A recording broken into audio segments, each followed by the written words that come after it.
afternoon, everyone. I'd like to call to order the Housing, Finance, and Policy Committee for March 24th. It is about 1:05. Welcome, everyone. Thank you for being here or watching online. We have two bills up, members, and we are going to lay them both over. The first one is Senate File 4170. Senator Dietzig, to your bill. Thank you, Mr. Chair, and I truly appreciate you hearing this bill. In 2019, 6 people died in a fire in a public housing high-rise in my district right before Thanksgiving.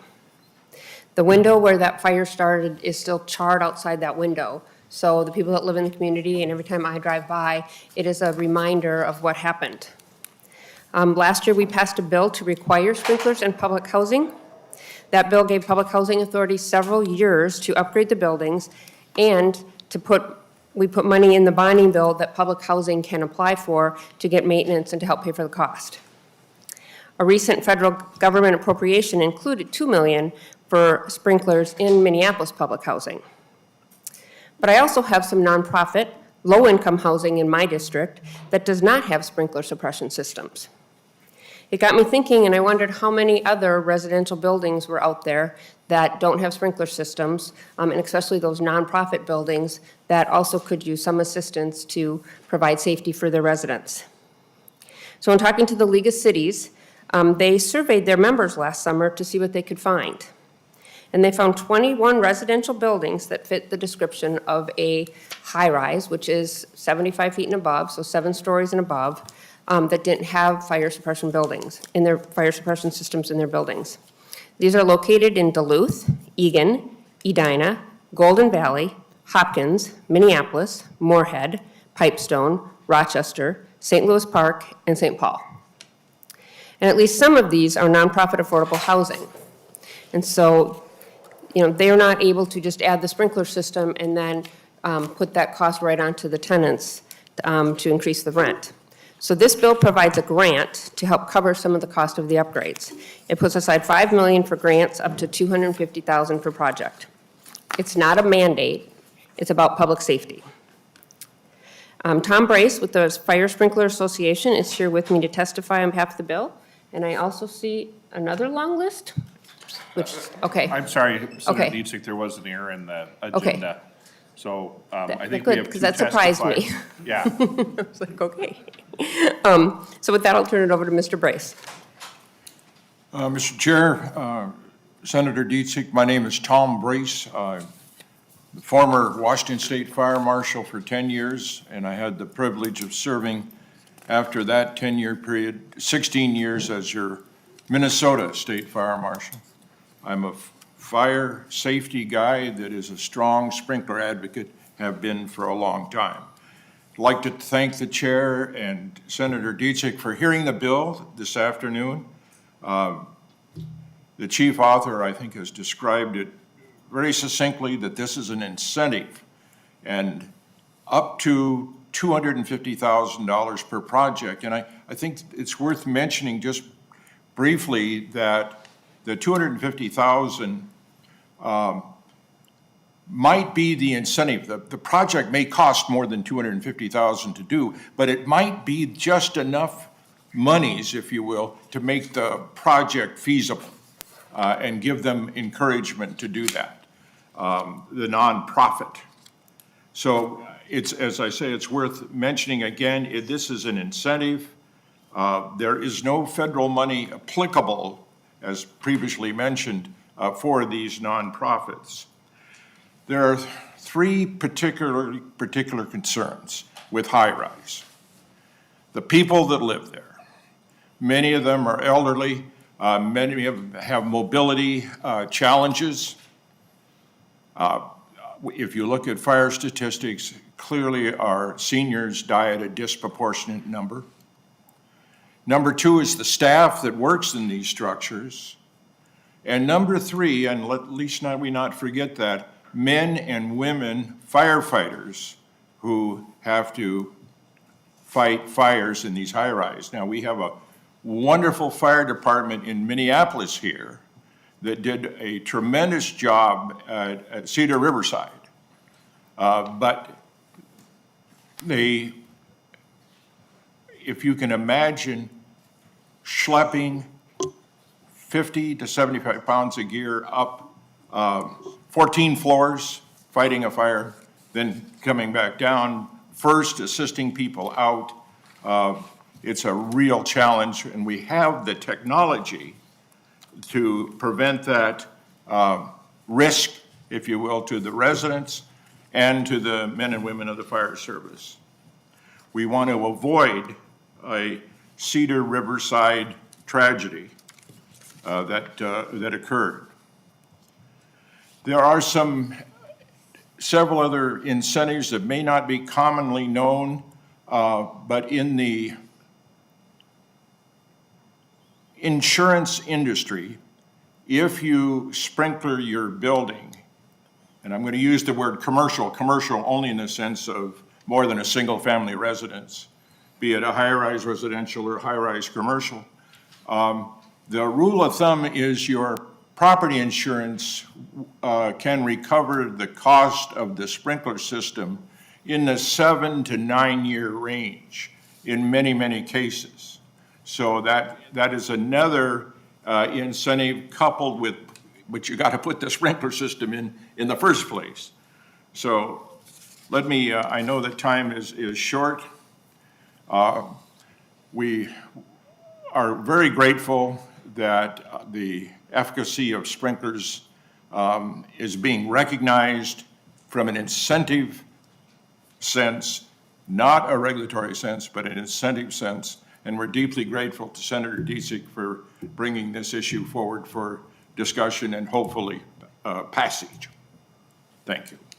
Thank you. Next, I think we'll take the other testifier, the Minnesota Pipe Trades Association, I believe is online. Are they unmuted?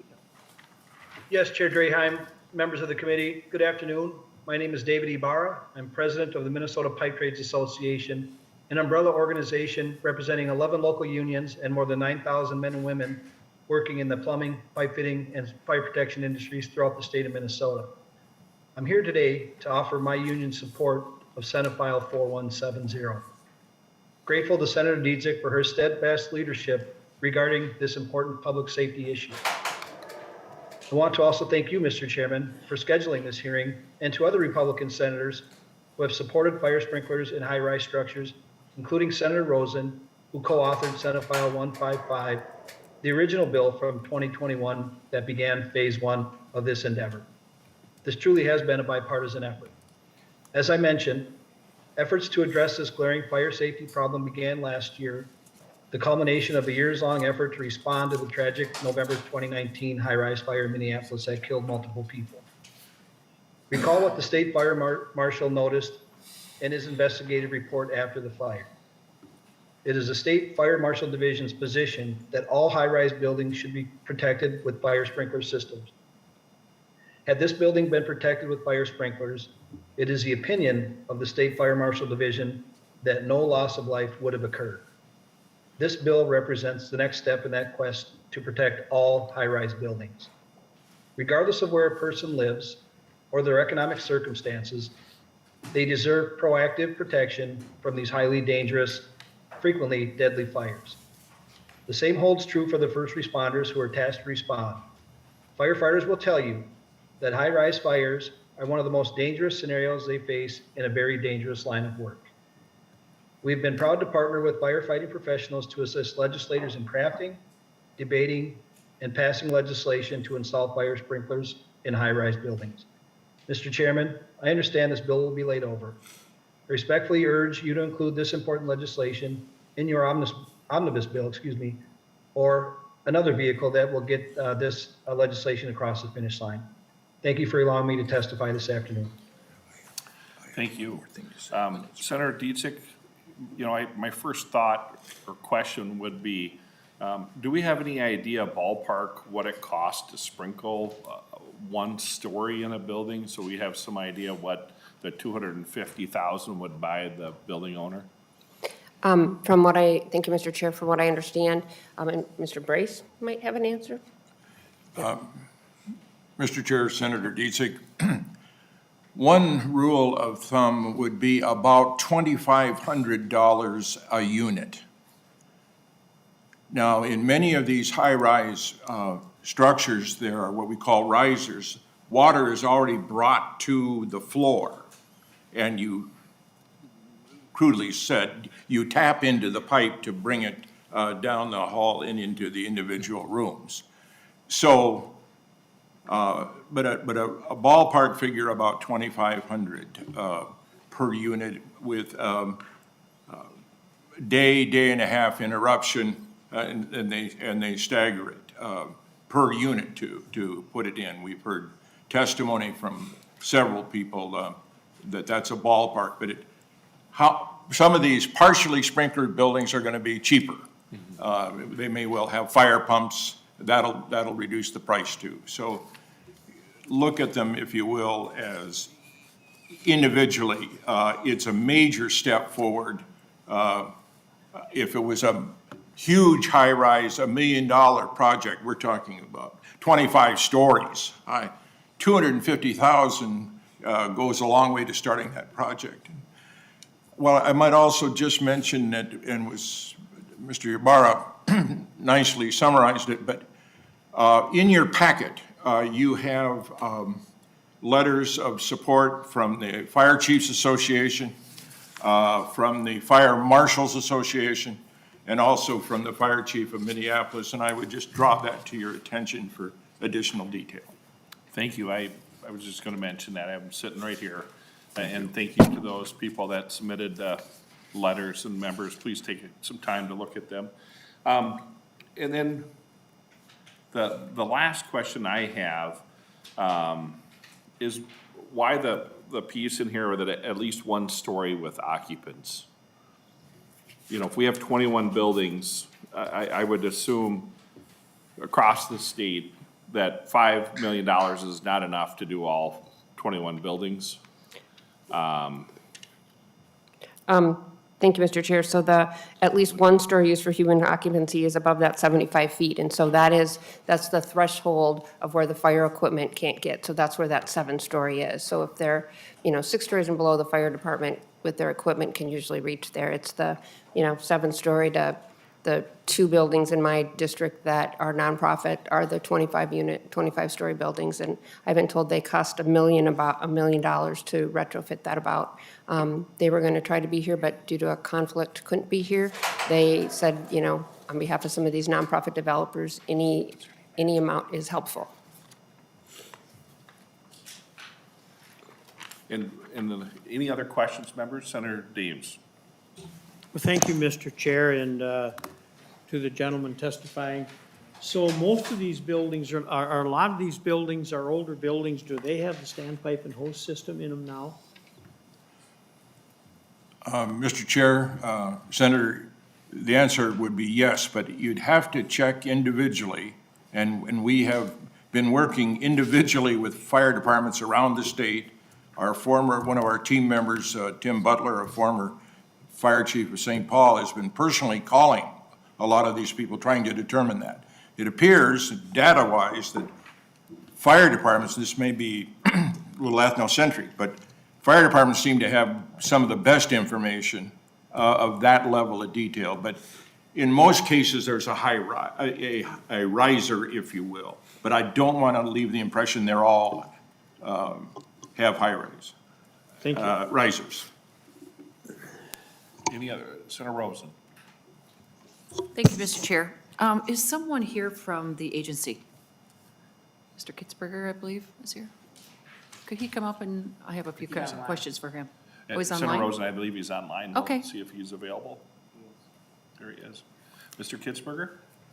Thank you, Mr. Kitzberger. I'm just wondering, I'm looking at the fiscal note, the appropriation in the back. It's from the general fund, but wondering if it would be possible to find this in the agency itself, maybe perhaps from the Pool 3 resources?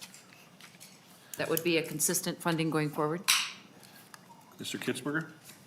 Mr. Chair, Senator Rosen, the resource we have available for this use is our publicly owned housing preservation program, which we fund with general obligation bonds currently. However, I would add that there are some complexities added, particularly in the metro area for public housing authorities that are doing rental assistance demonstration conversions in which the ownership, the public ownership requirement of general obligation bonds becomes less clear. The short answer is we have an existing resource for this. It's through general obligation bonds. Typically, that's where we most frequently see that use. However, there are potentially other existing resources within the agency that we could take a look at as well. Senator Rosen, any Mr. follow-up? Chair, yes, thank you, Mr. Chair. Just to follow up on Mr. Kitzberger, thank you so much for, I would assume, I'm asking you, and I hopefully you will take a look at seeing how this could be part of those GO bonds. Okay, or any other funding source that you could maybe pull together. That'd be great. Thank you. Certainly. Senator Dietzick, would you like to comment on that? Yes, thank you, Mr. Chair. The POP bonds, I call them, so that's for the publicly owned housing, and this bill is targeting mostly the nonprofit low-income housing, and so they don't qualify for that public housing. And I don't believe they usually qualify for the GO bonds too, but we could, maybe that's an option, is work on that to get them some type of low interest rate appropriation to help. Mr. Chair, if I may. Yeah, Mr. Kitzberger. Appreciate you, Mr. Chair and Senator Dietzick, I appreciate you calling that point out. The preservation function of housing infrastructure bonds would be an eligible use, or this would fall under that aspect of housing infrastructure bonds. Interesting. So, Senator Rosen, my understanding is that Pool 3 could be used for this, and we can have that discussion as this bill moves in whatever form it moves in. So, Thank you, Mr. Chair. Yeah. Yeah, I would appreciate a little more scrutiny on that. yeah, we'll definitely look into it. Senator Dietzick, did you have any more to add on that topic, or Senator Rosen? Otherwise, we're gonna go to Senator Report. No, I just would appreciate a little more creative look at a reliable funding source. Thank you, Senator Rosen. Senator Port. Thank you, Mr. Chair. Senator Dietzick, I want to thank you for bringing this bill. The impacts of high-rise fires are so devastating in just a moment of time, and their impacts really can have such a lasting effect on the community. I have constituents in my district who had family in the Cedar Riverside buildings, and that is still felt within our community down in Burnsville. So really appreciate the sort of creative and new ideas of how to get fire suppressant systems in more buildings. It's an important topic, and I really appreciate you taking this on. Thank you. Thank you, Senator Port. Senator Rest. Thank you, Mr. Chairman and Senator Dietzick. I appreciate it because you mentioned a building in Golden Valley, which is in my district and dear to my heart, would qualify for this, and it will save lives. I appreciate it. Thank you. Thank you, Senator Rest. Any other questions, members? Senator Dietzick, would you like to give any closing thoughts? No, just thank you very much for hearing the bill, and as Senator Rest said, this is about saving lives. So appreciate the consideration. Thank you. Thank you, and thank you to the testifiers, and Senator, thank you. Thank you.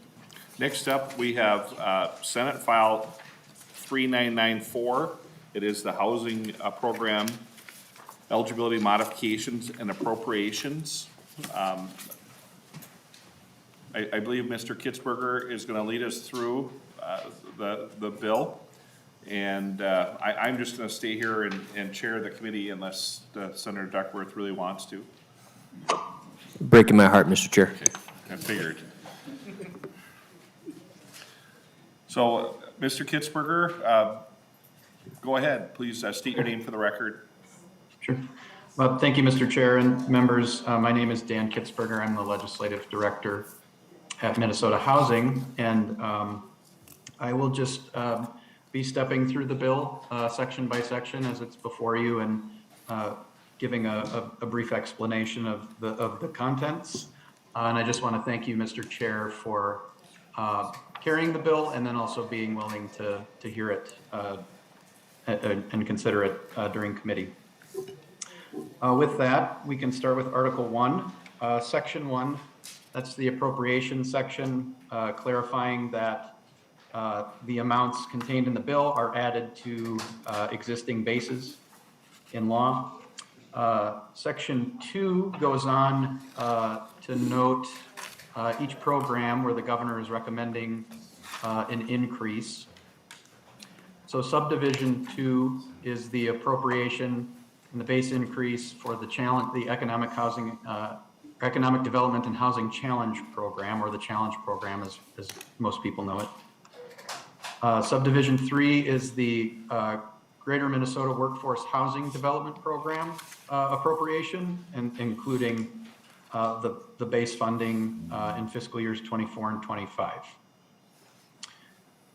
Subdivision 4 is the Workforce and Home Ownership Development Program appropriation, and that includes a base increase ongoing, starting in fiscal years 24 and 25. Subdivision 5 is the Housing Trust Fund, and that is a base increase being proposed as well in fiscal years 24 and 25.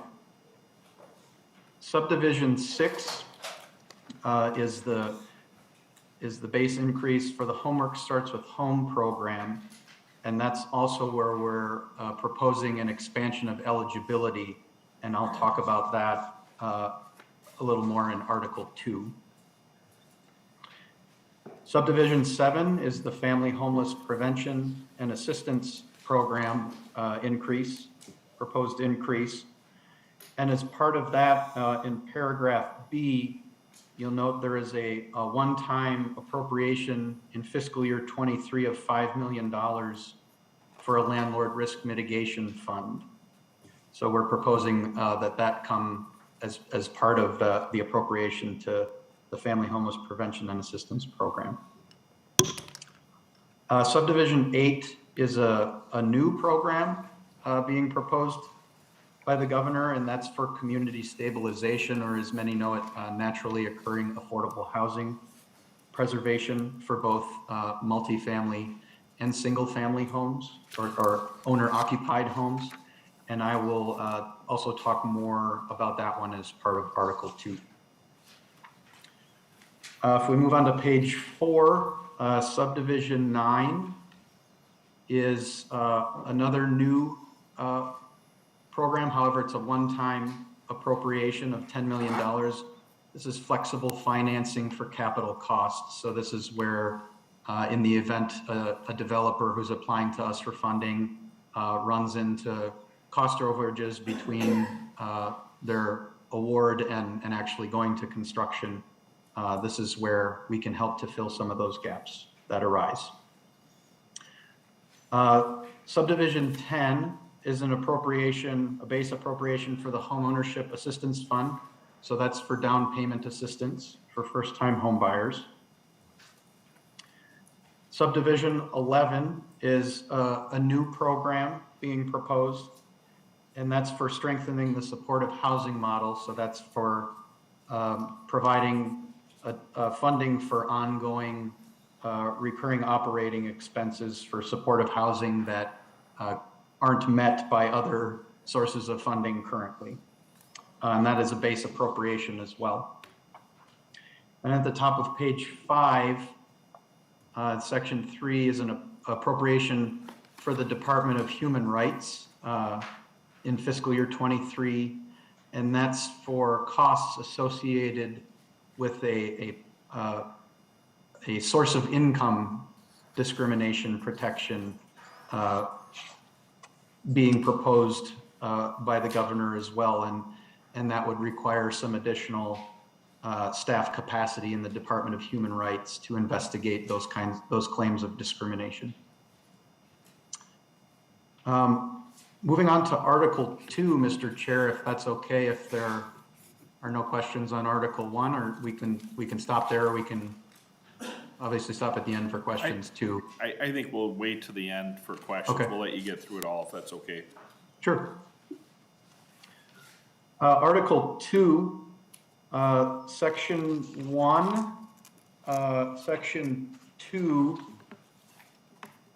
both deal with the language changes in order to expand eligibility for the Homework Starts with Home program to both to families with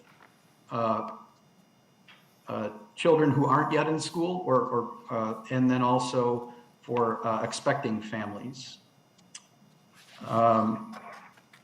So that's where you'll find the language necessary to make those eligibility expansions. And then Section 3 is the language for the Community Stabilization Program. That's the one-time recommended investment of $100 million for naturally occurring affordable housing preservation. So what you'll find in that section is establishment of the program, and then definitions for naturally occurring affordable housing for both multifamily properties and then also for single family and owner occupied housing, the types of properties that would be eligible under the program. Subdivision 3 is where you'll find eligible recipients for the grants or loans that are made under this program. Subdivision 4 are the eligible uses for the program, for the grants and loans made under this program. So for things like acquisition, rehab, interest rate reduction, gap financing, those kinds of sources that entities coming to us for this type of use are often seeking. We also establish income limits under subdivision 5 and 6. So the single family limit for owner occupied housing aligns with the other limits or the program limits in other programs for owner occupied housing of 115% or the greater of state or area median income. And then multifamily housing, this would allow the agency to define those. And really the intent for that is to allow us to better match the incomes of those already living in the property, since the whole premise of this is to prevent displacement, and we wouldn't want to inadvertently or arbitrarily displace households due to income limits that are predetermined. And then subdivision 7 requires the agency to develop forms and procedures for reviewing and soliciting applications for loans and grants, and requires us to consult with stakeholders as we do in other programs where we administer or award funds on a competitive basis. It also allows us to accept applications on what we think of as a pipeline basis, and that's really due to the nature of how quickly these transactions can happen and allow for entities who are interested in preserving the housing and the affordability long-term, allow them an opportunity to bid and be competitive when properties go to market. And then subdivision 8 is a requirement to accept rental subsidies, but not limited to vouchers. So they could accept things like housing trust fund rental assistance vouchers that Minnesota Housing administers. And then finally, section 4 is the language for the strengthening supportive housing model and that base appropriation that we're creating. So subdivision 1 is just the establishment of the program. Subdivision 2 is the definition. So that means that of supportive housing, how we think about it already, not time limited, and provides supportive services in order to help people maintain their housing and hopefully improve their lives through education and employment opportunities. Subdivision 3 defines who's eligible or what entities are eligible to receive this funding. Then Subdivision 4 covers the eligible uses. So again, those are the costs needed for supportive housing that are not covered by other federal, state, or resources. Things like front desk services, tenant service coordination, where revenue shortfalls occur, and then security costs are more of the, those are the really the frequent things that we see that supportive housing properties need additional assistance with. We also want to be able to better link housing with healthcare and healthcare services for the tenants, the residents of supportive housing, and hopefully improve their access to ongoing care and reduce the need for emergency type of services and interventions, which can be very costly. And then Subdivision 5 at the bottom of page 9 is, again, a requirement to develop an application form and procedure, and then solicit and consult with stakeholders to develop the program guidelines and application processes. And Mr. Chair, that is the walkthrough of the bill. And I would note that I have our policy attorney, Lael Robertson, on with us as well, if in case questions get technical. Okay, and we do have some questions. And members, we do have some letters of support here in your packets, so please take a minute to look at them if you haven't. I have one quick question, then we'll go to Senator Rest. On 7.6, you add the word minor in there. Can you just elaborate on the changes there and what's the train of thought on that? Yeah, Mr. Chair and members, as I understand it, this would allow for us to capture households with children up to age 17. And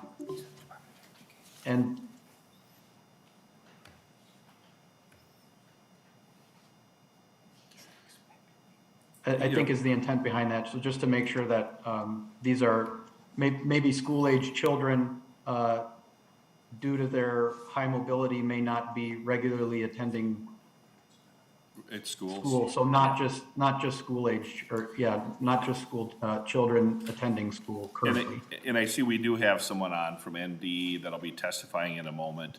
But let's get to these quick questions and we can go back to that. Senator Rest, you're first. Thank you, Mr. Chairman. This morning in the Tax Committee, we had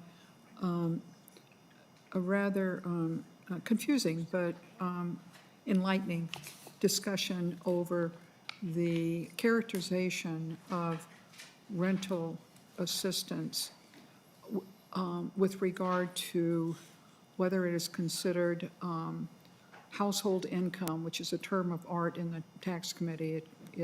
It not only includes taxable income, but any income that is non-taxable, like the first 15% of Social Security income is not taxable.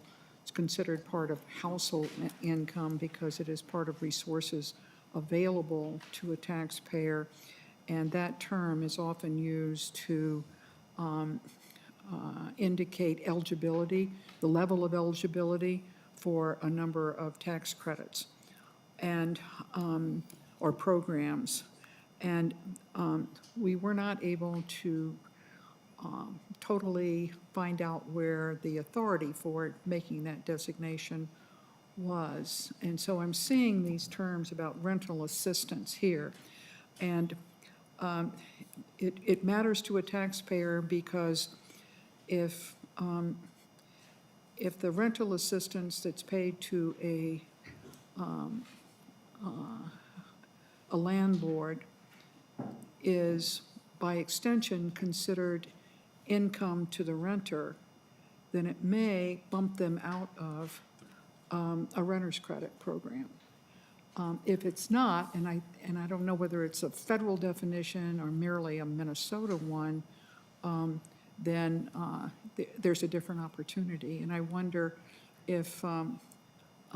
Kitzberger knows whether these rental assistance programs are payments directly to a landlord without reference to passing through the hands of the renter, because the renter's credit is only available for money that the renter actually pays, we believe, not paid on his or her behalf. And so it's a very important policy understanding that we get it right, because we are in the tax committee considering changing that definition for Minnesota, and I'd like to know how they see these payments being made for the benefit of a renter, or are they in a sense being made to the renter is kind of a pass-through. Okay, that's a good question, Senator Rest. And if they don't know the answer, I'd like them to look at it as well as Department of Revenue. Mr. Kitzberger, is that something that you have an answer for right now, or do we need to bring that back? Mr. Chair, I could take a run at it and maybe defer to our policy attorney where we can. The income limits are set in statute, and they're typically defined by the IRS or align with IRS income requirements. The assistance that we deal in is in the form of vouchers. And so those vouchers are payments that are made directly to landlords, directly to property owners. And so it is not considered taxable income for the tenant whose rent is being paid on behalf, or who's receiving payments on their behalf. And with very, very limited exceptions, is that the case. And there are agreements that have to be entered into ahead of time in order for those relationships to take place. Follow up? Senator Very Rest, quick. follow-up? Thank you, Mr. Chairman. So, Mr. Kitzberger, so when a landlord, usually for purposes of the renter's credit, gives a tenant a certificate of rent paid, it would not include, or it would specifically exclude, one or the other, the payments that came to the landlord and would not be forwarded then to the renter, who then may naively enter that amount of money if the gross amount was included. They wouldn't enter that amount of money to qualify for the renter's credit. Is that correct? Mr. Kitzberger? Mr. Chair and Senator Rest, the amounts included in the certificate of rent paid, I would need to defer to the Department of Revenue in terms of how those calculations are made. Thank you, Mr. Chairman. So maybe Mr. Mueller could do some digging on that and phone a friend later, and maybe next week we can maybe circle back on that. if Thank you. that's okay. It will be important to some individuals. Yep, You no, know, really will. no, it'd be good to understand it a little better. Senator Rosen, did you have a question? I do. Thank you, Mr. Chair. I have a comment and then I have a question. And I see that the request here is $225 million and a one-time appropriation of $100 million. But in the end, it's about a little over $115 million onto the agency's base for 24-25. And I just want to say it is not a budget year. So we're I having was thinking the ongoing. same thing, Finance Chair. Thank you. Thank you. But I do, Mr. Kitzberger, have a question on that 100 million for Subdivision 8 on page 3, the community stabilization. And it says to finance improvements for naturally occurring affordable housing and a one-time appropriation. What, and I'm sorry if we covered this in committee and it's not ringing a bell, but what is naturally occurring affordable housing? Mr. Kitzberger. Thank you. Mr. Kitzberger? Mr. Chair, Senator Rosen, we actually define naturally occurring affordable housing for the purposes of the program. And those definitions start on line 7.28. But just generally, if it might be helpful, I can kind of talk through some of the background for, or revisit some of the background for why this is being brought forward. So we think of naturally occurring housing generally as properties where the rents are affordable, often below market rate, without subsidy. And these are older properties, often, needing some maintenance or rehabilitation over time. And these are properties that are often acquired,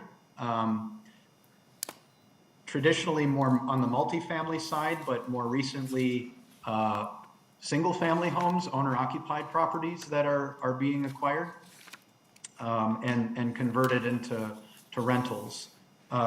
On the multifamily side, we often see these properties acquired by investors. They do things like make improvements to the property, and then they change lease and contracting terms, raising things like credit scores, thresholds for deposits, and those kinds of things. And this leads to displacement in a lot of cases. So one kind of notable example of that is in the city of Richfield. There was a property called Crossroads that was acquired several years ago. This was 700 units, and it led to and over 2,000 residents that were impacted by this. Something like 100 children were displaced. 35 of them experienced homelessness after the property was acquired. And it is now considered a luxury or an upscale type of rental property, and it ended up having a very difficult impact on the residents who lived there at the time. Now, there was one other situation where a nonprofit entity in Richfield was able to step in and acquire another large property called Seasons Park in Richfield to prevent that from being acquired and then converted into a more upscale type of property. However, with that acquisition of Seasons Park comes fairly significant deferred maintenance needs. And so this is where that program would also be able to address something like that. So it's the upfront capital to help entities who are interested in preserving the longer term affordability without subsidies on the property, or without ongoing rental subsidies on the property. So there's the acquisition piece of it, and then there's the rehab piece of it as well. Senator Rosen, any follow-up? Thank you, Mr. Chair. Thank you, Mr. Kitzberger, for that explanation. And, $100 million for government funding, I just wondered if it can be classified as naturally occurring anymore after that. Mr. Kitzberger? Mr. Chair, Senator Rosen, the $100 million would serve as oftentimes a gap, a part of sources of capital that could be brought to bear. On a per unit basis, it does end up, as oftentimes the preservation is cheaper per unit than it is to build new. And so, that is an interesting philosophical question you pose about whether or not it could still be considered naturally occurring after there is some type of intervention. But along with that, there would be requirements for long-term affordability with that public financing. We would get public good and public benefit out of that financing. Any follow-up, Senator Rosen? Oh, thank you, Mr. Chair. Well, Mr. Kitzberger, that last comment, the requirements, can you explain that a little bit more? What would we require? Mr. Kitzberger? Mr. Chair, Senator Rosen, so in many cases, as part of accepting financing from the agency, that comes with certain terms of affordability. So not just in terms of what can be charged for rent or the types of increases that can happen year over year, but also the length of time that a property has to remain affordable. So we can do that through documents, through covenants on the land, to require that a property stays affordable so that if we put financing into it, we know that that property will be there and remain affordable for many years to come. Thank you.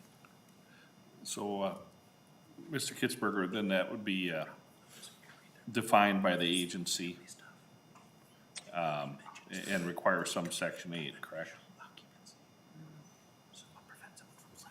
I'm sorry, what was that last part, Mr. Chair? And require some Section 8? We would have a requirement to accept it. There are situations in which, not every resident in an existing property is receiving a voucher, for example. And so if there are residents in a property already receiving a voucher after this type of, after the property changes hands, we would ask that we require that they continue to take vouchers. And then I think Senator Duckworth has a question, but before I go to him, in my district, 20 years old is a pretty new house. I think a lot of, everybody in this committee, except for maybe one person, lives in a district where a 20-year-old house would be a newer house. So just my thoughts on that. Senator Duckworth, did you have a question? I do, Mr. Chair, thank you. I've got a couple, but they're very brief. I know we have some testifiers here as well. Senator Rosen touched on a couple that I had regarding the amount and ongoing versus one time.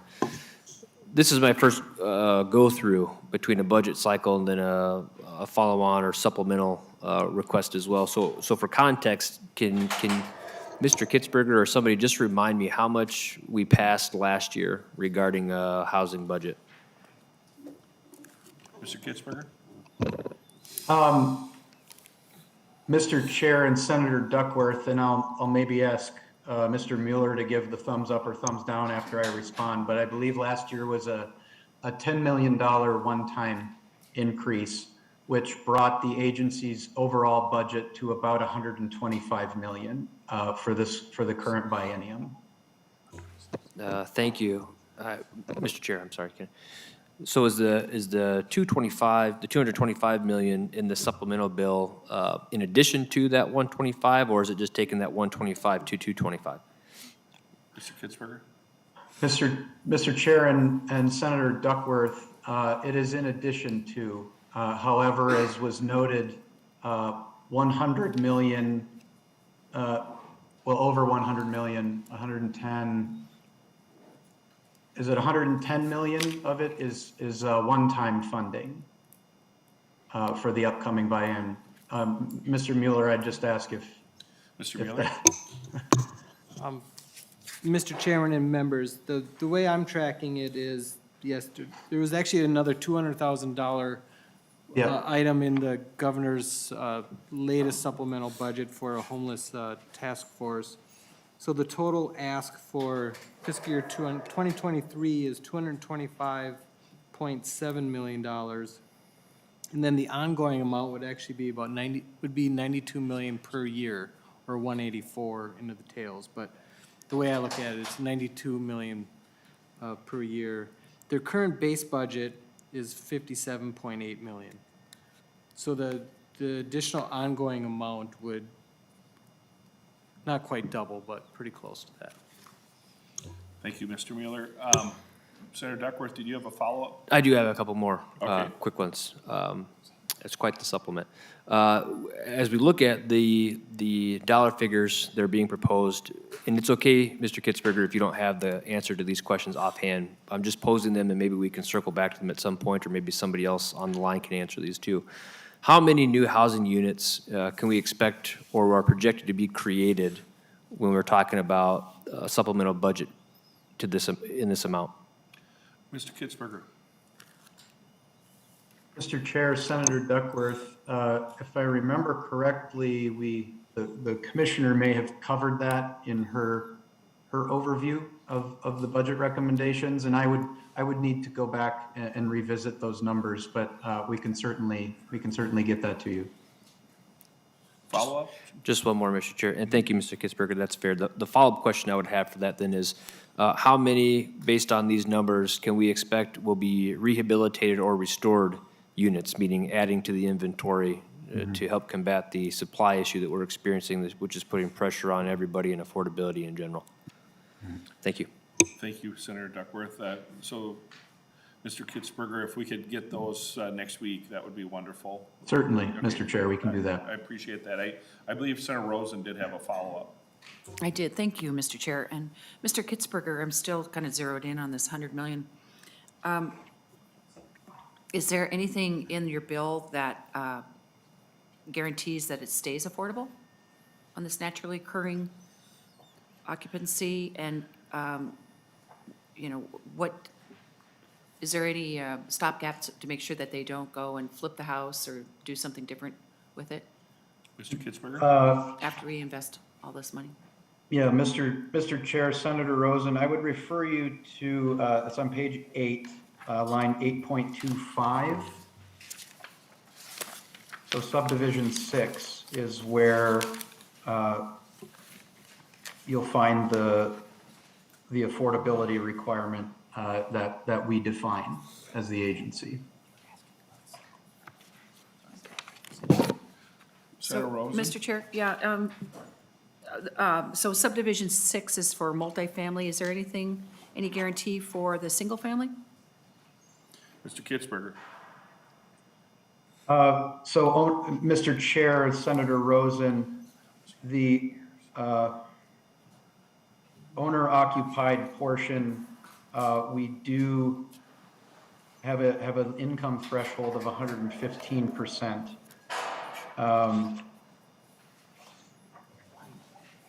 And I might actually defer to Ms. Robertson, our policy attorney, if that is spelled out, the specific affordability requirement. But however, household income is limited in those properties to 115% of AMI at initial occupancy.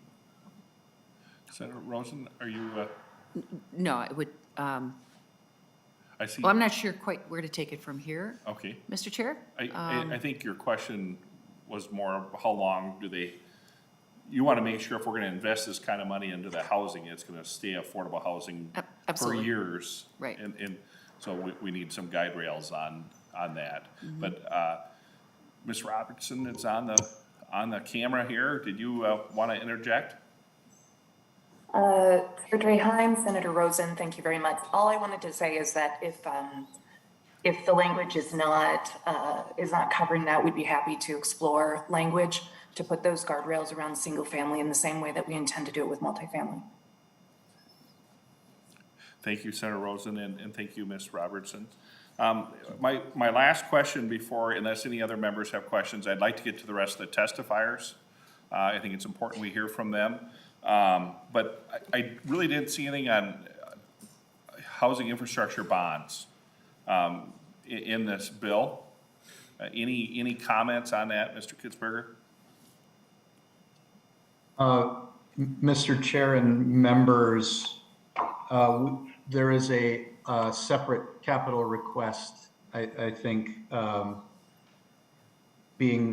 has been proposed and is being considered. That includes a recommendation for both housing infrastructure bonds and general obligation bonds for public housing preservation. And if I remember right, that was $250 for 3 bienniums? Is that right, Mr. Mueller? He's shaking his head. He thinks I'm right. So thank you. I think we'll start off with the testifiers. Thank you, Mr. Kitzberger. I appreciate your time. You, Mr. Chair. And if you could hang out just for a little bit in case someone brings up another question, that would be wonderful. Certainly. I think next up, I do have Ms. Robertson on the list, and I don't know if she was just for support or if she had some comments.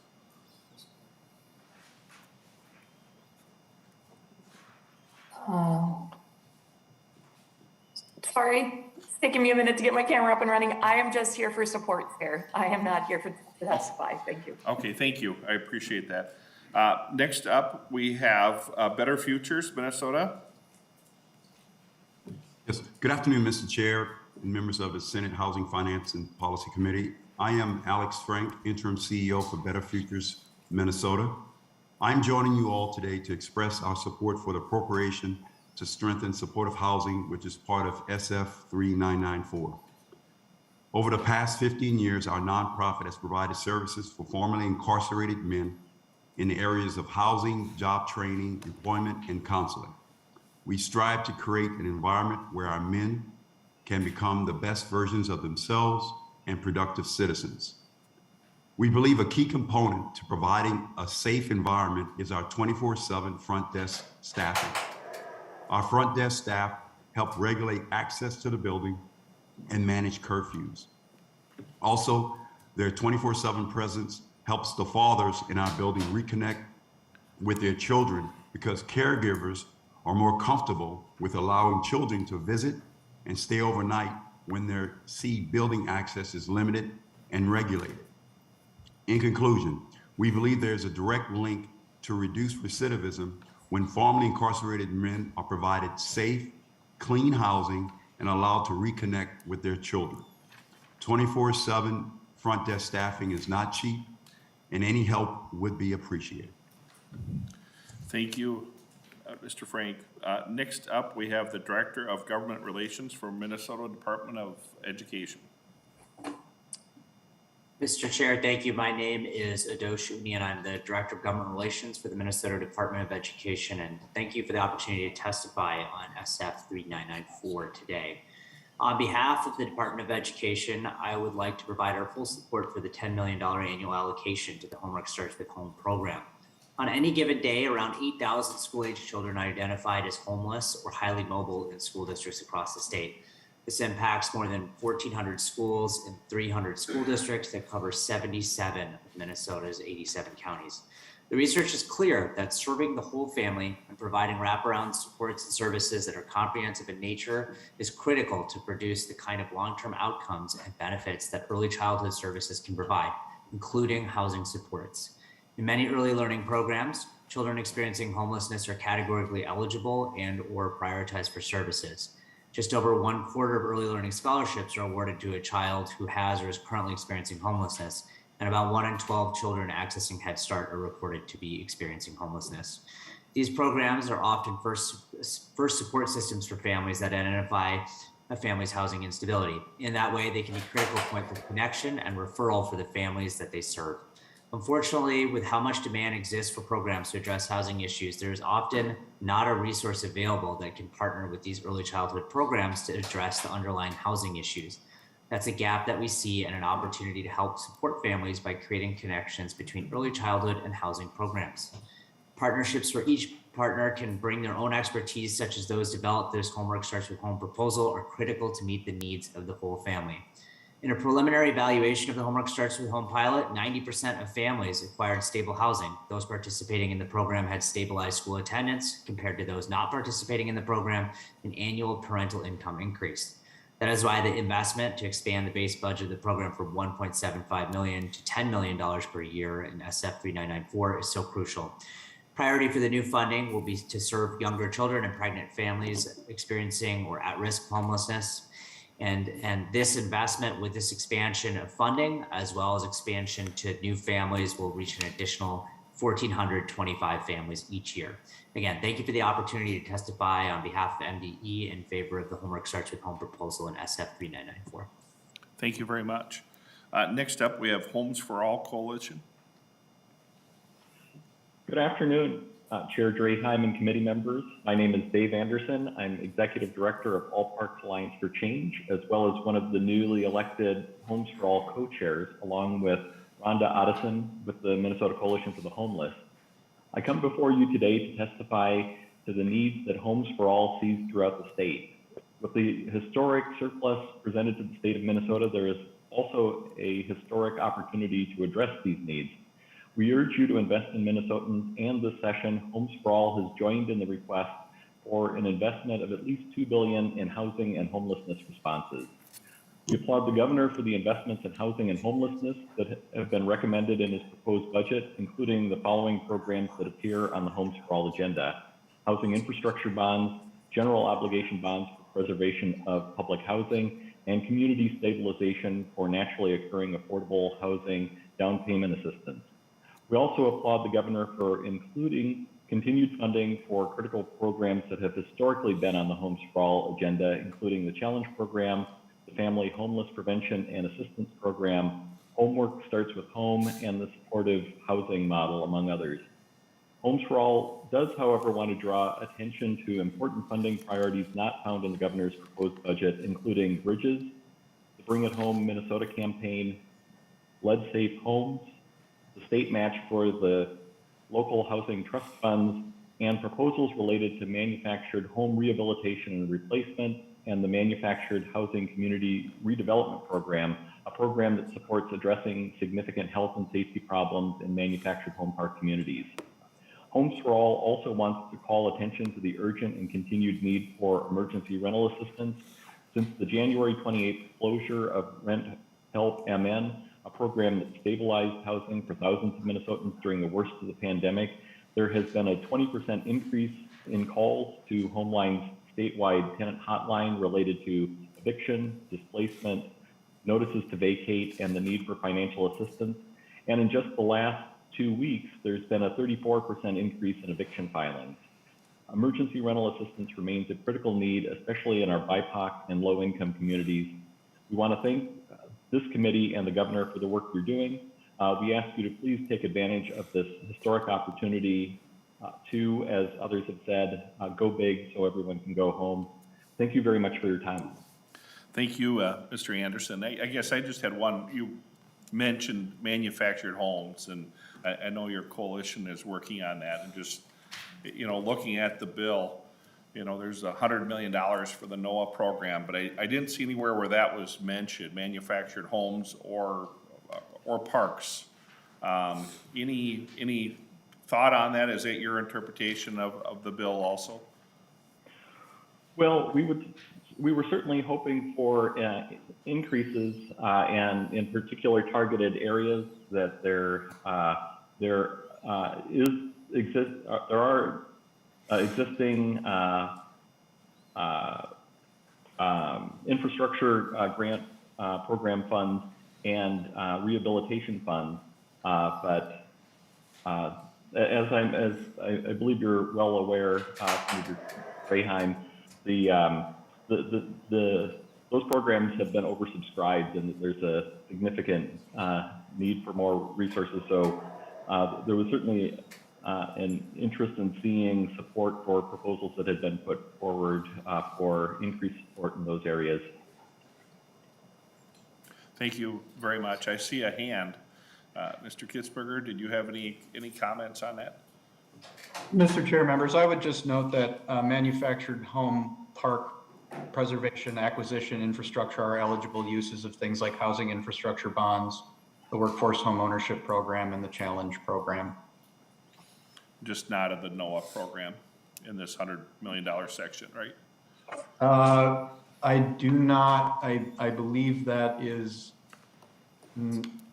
I can clarify, but I'm pretty sure it is an eligible use. It is an eligible use? Okay. I appreciate that. Next up, we have Duluth City Council. Noah Hobbs, are you available? I am. Thank you, Mr. Chair. So I'm Noah Hobbs. I'm the Strategy and Policy Director with One Roof Community Housing out of Duluth, and also serve on the Duluth City Council. But I'm here on behalf of Homeownership Minnesota, which is a statewide coalition of practitioners dedicated to preserving, producing, and preparing households for sustainable home ownership. And we are supportive of the investments made by the governor's housing supplemental budget, specifically the increase in funding to the Economic Development and Housing Challenge Program, Workforce and Affordable Home Ownership Program, Community Stabilization, as well as the increased allocations to down payment assistance to Minnesotans. So certainly, the Economic Development and Housing Challenge Program invests in various affordable housing programs, including affordable home ownership.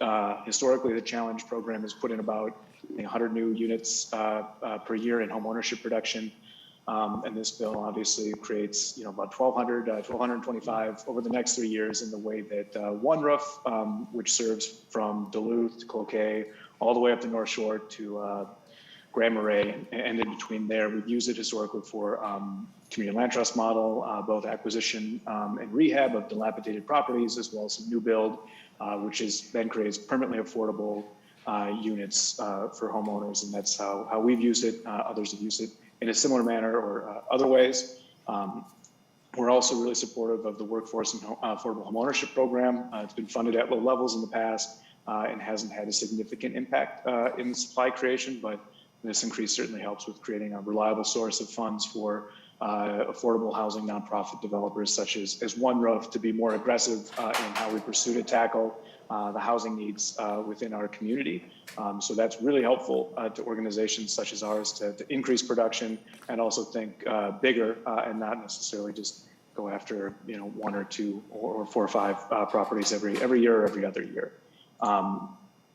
Also, increased investment into the community stabilization program is certainly great for greater Minnesota, where it's helpful to have preserving units where it's more difficult to construct, both just having economies of scale and cost of construction materials. And then Home is also grateful to see flexible capital in this bill. We'd like to see more of it, and we also are hoping that we can get it amended so that ownership is an eligible use of these funds. And that's all I have to say of this. We're overall really supportive, and thank you for your time, and thank you for all your work.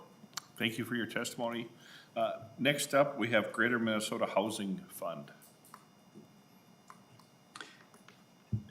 Good afternoon. I'm Warren Hanson, the president of Greater Minnesota Housing Fund. We're a nonprofit charitable funder of affordable housing throughout Minnesota. We've financed over 18,000 units of affordable housing throughout all 87 counties of Minnesota over the past 27 years. I'm speaking in support of the portion of the bill that would provide $100 million for housing stabilization that would preserve the affordability of at-risk, naturally affordable housing throughout the state. We work in close coordination with Minnesota Housing, local governments, nonprofit and for-profit developers, including work with many small mom and pop builders and developers and emerging developers of color. And we focus on the preservation of naturally affordable rental housing and operate something called the NOAA Impact Fund, which has raised limited charitable dollars, but has preserved over 700 units of NOAA housing. We work with AON, one of the state's largest nonprofit developers, which has preserved over 3,000 units of NOAA housing. This naturally affordable older housing stock comprises 80% of our affordable housing. And today, this naturally affordable housing is our most at-risk affordable housing. It's important to emphasize that acquiring and rehabbing this NOAA housing can be done at half the cost of new construction. Today, a NOAA unit can be preserved for a total cost of between $100,000 and $150,000 per unit, including rehab, with little or no subsidy, whereas new construction in 2022 is costing $250,000 to $300,000 per unit and requires major subsidies to be affordable. Due to the housing shortage, naturally affordable older housing has become a highly desirable asset by speculative investors who buy these properties, make very modest improvements, raise the rents by several $100s, and cause the displacement of thousands of working families and individuals.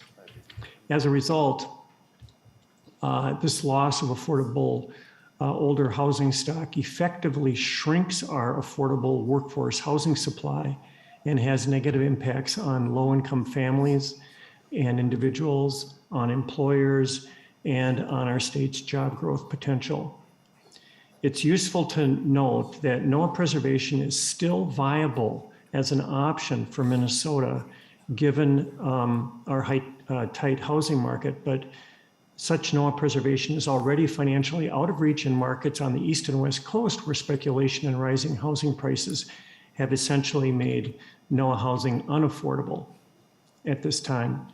And we can't let this happen in Minnesota. We believe we can still act now before more NOAA is lost to preserve the affordability and prevent the hardship of tenant displacement, evictions, and homelessness that result when this housing is lost to flipping.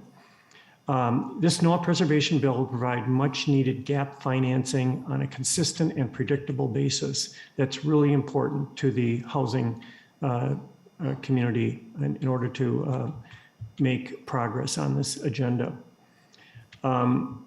So in summary, we're falling behind if we do not also preserve our affordable housing while also adding to the supply. Thank you very much. Thank you. Thank you. Next up, we have Dr. Eric Anthony Johnson. We're sorry about that. That's okay. Thank you, Mr. Chairman. I'm Dr. Eric Anthony Johnson. I am the president and CEO of Aon. We specialize in both the new construction and preservation of affordable housing. We own roughly 6,000 units across the metro and beyond. But as an organization, we've been at the front lines in terms of NOAA acquisition. So I'm here today to speak in support of the community's stabilization funding for several reasons. One, there's no question we're facing an affordable housing crisis that really has the potential to impact the state's economic competitiveness. Two, we are losing more than we are producing. So the ability to acquire and rehab is important to sustain what we have already existing so we don't lose. Number three, creative solutions are really needed to tackle this problem. And when we think about what's really needed in terms of creativity, the ability to move with speed in terms of acquisition. What usually happens is NOAA property comes on the market. Because NOAA properties are classified according to CoStar as investment grade properties, we are in competition with market investors. Not to take away from those market investors, but to have the ability to compete. That's why the funding is very important in terms of supporting the Community Stabilization Fund.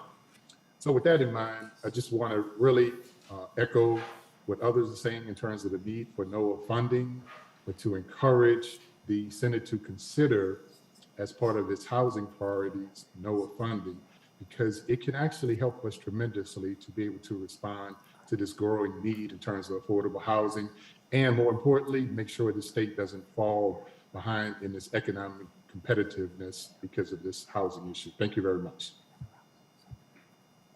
Thank you. Thank you very much. And thank you to all the testifiers for adding your comments. Members, do we have any other comments or questions on the bill itself or any of the testifiers? Senator Port. Thank you, Mr. Chair. Just two quick things. First of all, we heard this is not a budget year. That is absolutely right. But we do have a $9 billion surplus and a massive housing crisis. And I appreciate you bringing this bill forward. I think it's important that we talk about the different solutions, the different ways we can, there's not a one-size-fits-all solution to the housing crisis in Minnesota. It's going to take a lot of different avenues. And so I appreciate you giving us the time to talk through this. I think that's really important. I want to thank you for that. Also, you mentioned looking in this bill for housing infrastructure bonds. We can definitely hear my bill, Senate File 3821, if you want to talk about housing infrastructure bonds. I wasn't aware that you had a bill. I do. Thank you, Mr. Chair. Yeah, thank you, Senator Port. And you're absolutely right. It is important to look at all options. And, it's really not that there are bad options out there. It's just about priorities and what we think as a state we need to prioritize higher than some others. So we'll go through the process here in the next few weeks and try to iron that out. So I appreciate the comments. Any other questions, members? Senator Duckworth wants to get out of here early, so I appreciate that. Well, it's because I was on time today, Mr. Yeah. Chair. For the record, Senator Duckworth was on time today. Thank you all. A great discussion. We'll come back next week and work on a new version and go from there. I appreciate everybody's time, and we'll see you next week. We are adjourned.